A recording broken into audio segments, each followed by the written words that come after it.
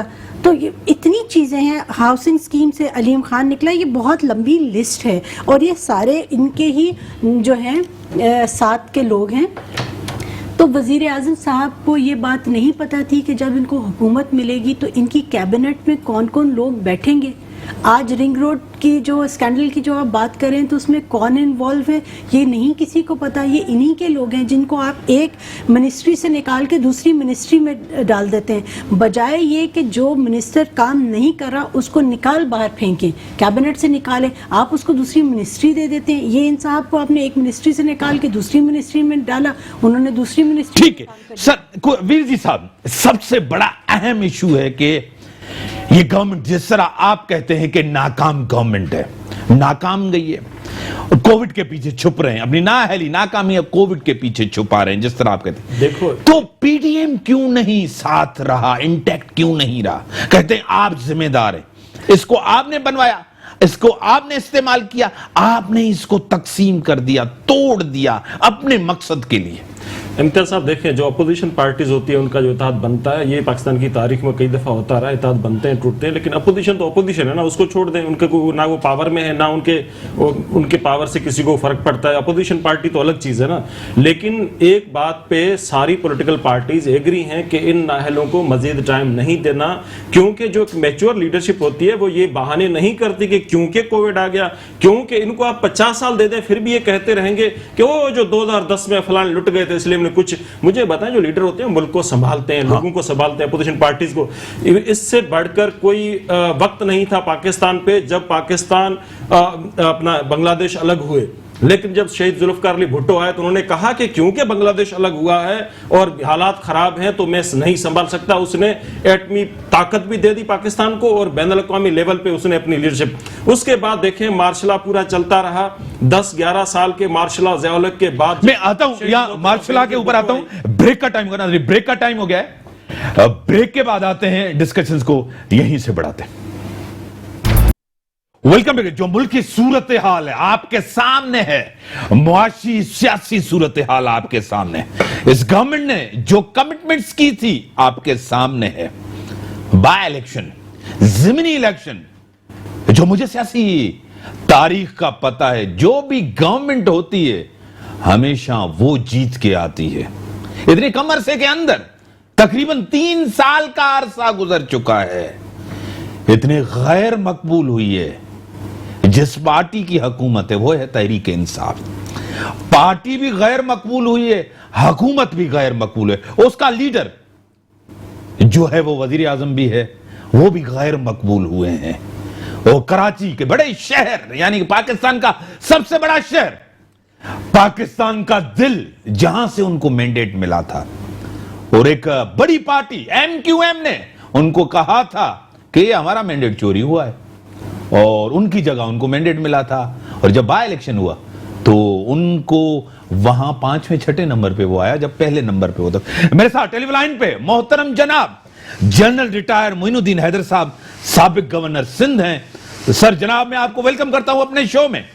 General صاحب، السلام علیکم. جنرل صاحب thank you very much for giving time. Sir general صاحب، 2-3 چیزیں بڑی اہم ہوئی ہیں. ایک تو جہانگیر ترین صاحب کا جو ہم خیال گروپ تھا اس کے سامنے گورنمنٹ نے گھٹنے ٹیک دیے. سر پریشر میں آ گئی گورنمنٹ. سر اس طرح پریشر میں آ گئی کہ ان کے خلاف کیسز وڈرا ہو گئے سارے، کیا سب تحقیقات بند کر دی گئی ہیں اور ریفرنس وغیرہ سارے جو تھی ایف آئی اے کی دوسری کیا وہ ختم کر دی گئی ہیں. سر جس طرح گروپ بنا اس کے بعد ملاقاتیں شروع ہو گئی. تو ٹھیک ہے، ملاقات تو اچھی بات ہے، سیاستدانوں کو ملاقات کرنی چاہیے، ڈائلاگ کرنا چاہیے، آپس میں جو ایک دوسرے کے لیے جو ریزرویشنز ہیں وہ ڈسکس ہونی چاہیے. اس کا ڈائلاگ کا مطلب یا ملاقات کا مطلب گھٹنے ٹیکنا تو نہیں ہوتا. صحیح. اس کو اس طرح کروں، پریشر میں آ گئے. جی پریشر میں آ گئے کون؟ گورنمنٹ نے تو ابھی عمران خان صاحب نے کہا میں